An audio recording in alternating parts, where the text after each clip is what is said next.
Hi guys, this is Mr. Assassin and I'm here today to do a review on Tower of God.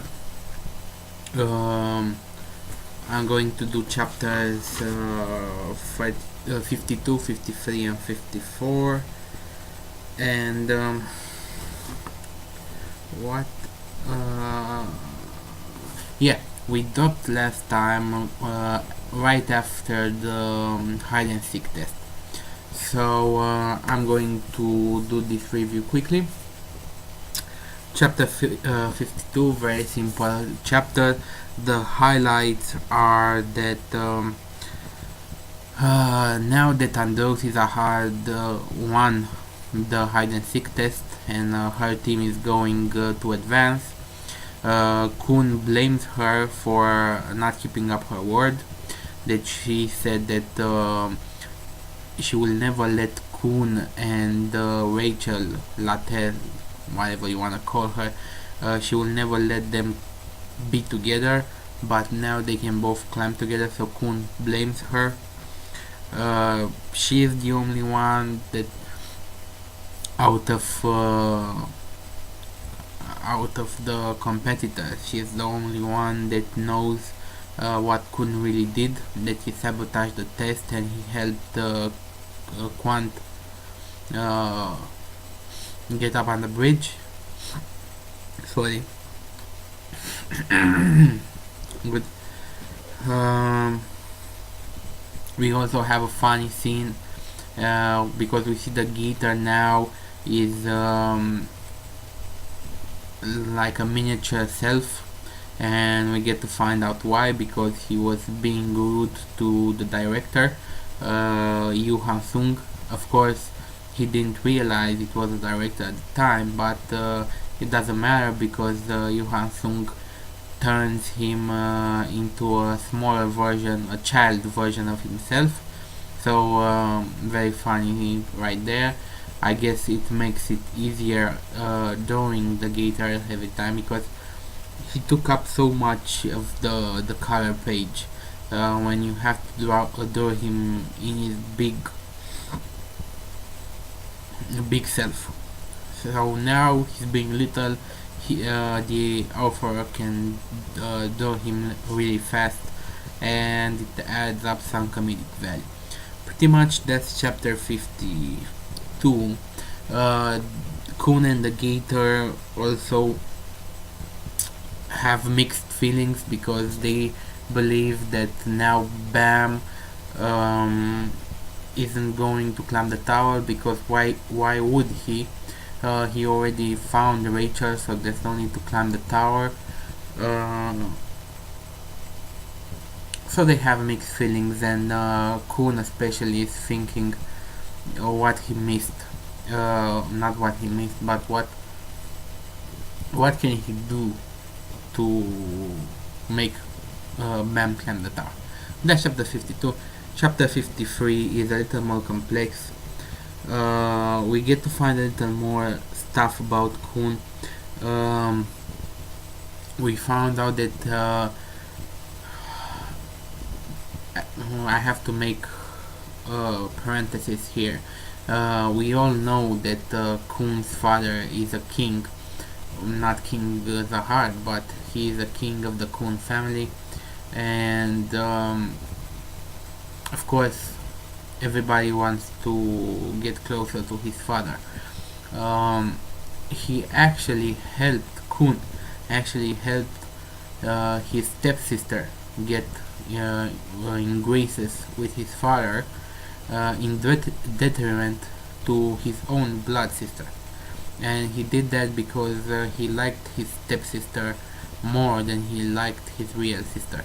It was something about her always being peaceful and finding solutions that everybody else in the family or simply ignoring. Well, they weren't programmed to think that way, being in the Koon family, but she was different and he helped her, and ever since he helped her, and she is now sitting, we don't know what position exactly, but she's right next to the king. he felt like a part of him was gone, and he doesn't realize what that part was. But basically what Koon misses is a purpose. He doesn't have a purpose that would seem legitimate to him, because he wants to kill his father, and that's a purpose. But that's I don't know if we can call it revenge or ambition, but he misses a purpose, helping someone, doing something that will make him feel good, will make him feel like he did a good deed. He helped his sister, which was a good person, but after that he didn't have anyone else to protect and help. And now with Bam, that thing started to change, and that's why he's suffering, because Bam right now is not going to climb the tower, so he feels like he's missing that part of him all over again. Let's see, but right when he's thinking this, and when he's explaining to the gator what exactly happened in his life, Bam walks in and basically tells them that he decided to help Rachel climb to the tower, and the reason he did that was because he knows that her dream is to see the stars, to climb to the top. But the doctors are saying that after Rachel's near murder scene, I mean, she was about to get murdered by Ho. Anyways, after that scene, she cannot walk anymore, and the treatment with Shinsho would take very long time, and don't have time for that. So Bam decided to actually be her legs, carry her, and help her climb to the top. Of course, that is against the rules of the tournament, of the rules of becoming a ranker. So they need to convince Lero that they need to convince him to let Rachel participate.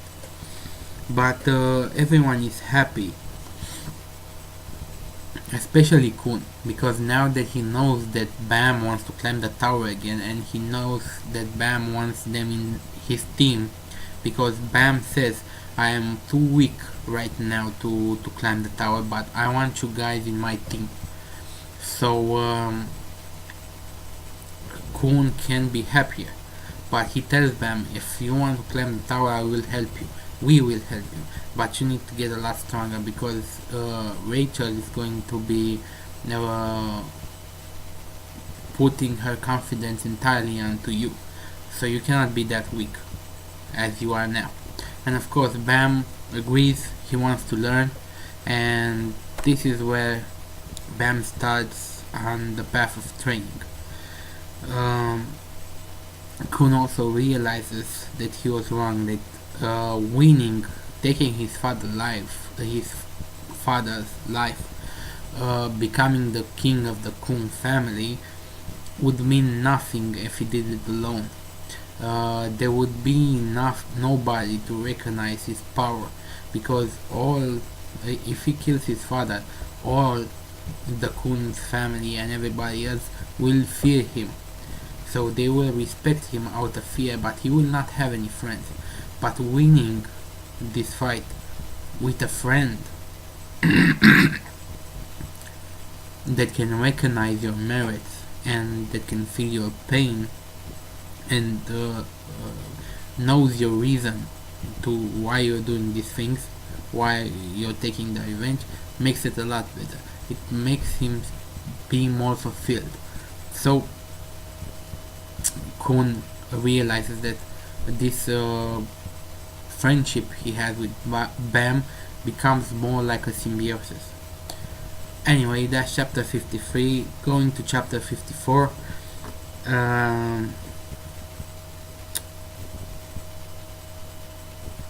Let me take a look.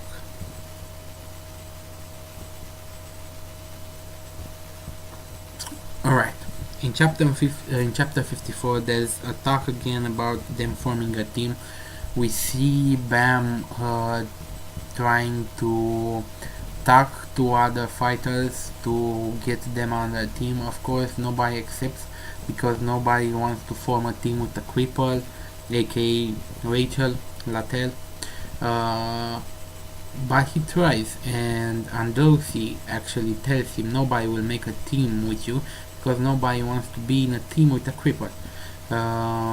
Because that lowers their chances of success. But she will be in his team because he asks Bam why Rachel is so important. And this story that Bam tells, it's very symbolic. Very symbolic. And this chapter is symbolic for the manga Tower of God. Bam was born into darkness. He saw a light somewhere up, and he tried all of his life to climb to that light. He piled rocks and rocks until he could climb to that light, but when he tried to pass through the light, he could not. That means that as a human, you are giving a dimension, or not as a human, as a being, you are given a dimension, and alone you cannot surpass that dimension. As an example, a fish, it's born in the water, it lives its entire life in the water. If he wants, he can see the light above, he can probably see other things. If a fish was smart, he could realize that beyond the water there is land, there are trees, because he could see them through the water, but he could never touch them because even though he realized they were there, he could not leave his dimension. A fish can never leave the water. Even if he tried, he would die. Same with Bam here. He has been born to darkness, and even though he built a tower to get to the light, he could not pass through the light in a symbolic way. And this might also be what the real tower is built. The tower that Bam built out of stones, the miniature tower he built out of stones, could be a symbol for the huge tower that everybody built to get to God. Because on top of the tower, that's why the manga is called Tower of God, you are supposed to meet with God, or at least supposed to have any wish you want. That is, if you are entitled to leave your dimension. Because you see, Bam could not leave his dimension, and Rachel was the one who helped him leave his dimension. But more importantly, Rachel was thrown in his dimension. She didn't extend her hand or something. You gotta look at the depictions here. She was thrown in with Bam. She had knowledge of the world beyond the cave that Bam lived, and she gave Bam the knowledge. And once once Bam understood the knowledge and understood what the world above was like, then he could pass into the other world with the help of Rachel. And that is why she is that important to him. But Rachel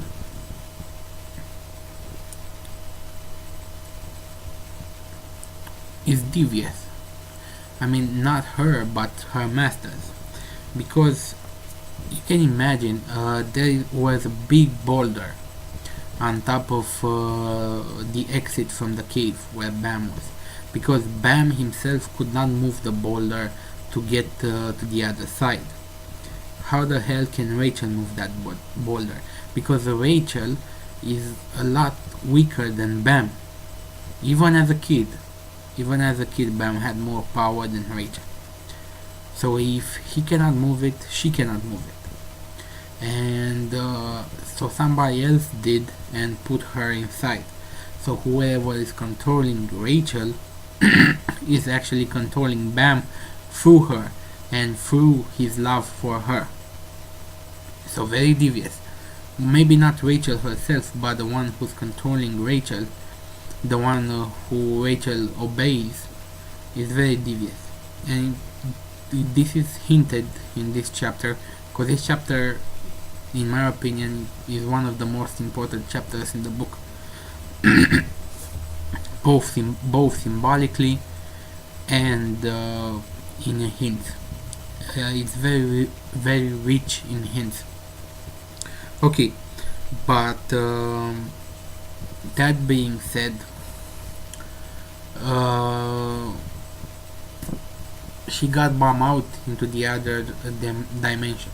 And as I said before, a fish can never go out in the other dimension. Even if he knows, even if I could turn into a fish, yeah, I know, and go into the ocean and tell the other fish, look dudes, there's a whole other world out there. There's trees, there's cars, there's planes that they probably would understand eventually, but they cannot get out of the water. But Bam could, which means he's, let's call him a dimension breaker. He can surpass his own self to get into another dimension, and he might be the key to unlocking the tower, because let's say Rachel or Zahar got to the top of the tower and they couldn't pass outside of the tower, because that's where they were born. Inside of the tower they were regulars, and once they get to the top they could not reach the other dimension that was the exterior of the tower. So they need someone who can surpass himself and reach into other dimensions. Bam did it once, and he will do it again at the end of the series, that I'm certain of. So that was the first part of the chapter. The second part of the chapter was a discussion between Koon and Lero. Koon tries to convince Lero to let Rachel participate in the test, even though she is injured. And that's because Koon has the letter that was given to Ho, and the letter that was given to Ho and stated to eliminate Bam was not written by a regular. It was written by somebody else, and we get to see in the last part of the chapter who wrote that letter, and it was the ship instructor, the one that was costumed as a ship, because he wanted to test Bam's powers. But because somebody from the exterior intervened in the test, Lero is now going to let Rachel participate in the next test, because she didn't get injured from her own mistake or from another regular. She got injured due to the intervention of somebody from outside, so that was against the rules. Now, the last part of the chapter, the third part of the chapter, we see the ship costume guy. His name is Yuga-ssi, and he's talking to someone named Sumbai. We don't know who that is, but we get the clear picture that it's this Sumbai is a superior to Yuga-ssi, to the ship costume guy, and he's telling the Sumbai that the security here is no joke, that he cannot even read the regular diaries, and that he had to find a safe spot to communicate, because they apparently wanted to part Bam from Rachel. They didn't want them to be together, but because what Koon did and what Androsi did, that was those events were unforeseen and they didn't complete their mission. However, they did manage to test Bam's powers, and this guy, the ship Yuga-ssi, is even saying that he's so talented that he could wear the crest of the Queen Surmise. And we see the crest is like a rose with 3 heads, I don't know, the red one, the red flower. We do not know yet who they are, but we will find out in the future.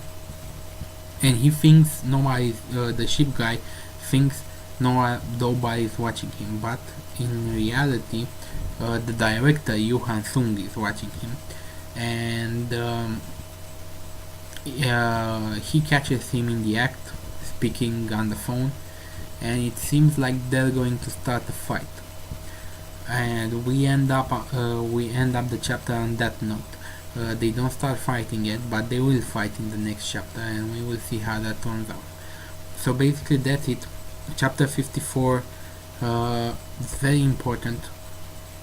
It gives us a lot of information about Bam, about Bam's life, about Koons' life, about Koons' family, about Rachel, about this organization with the crimson eyes, I think it's called, about the ship guy which betrayed the other directors, about them trying to raise a team,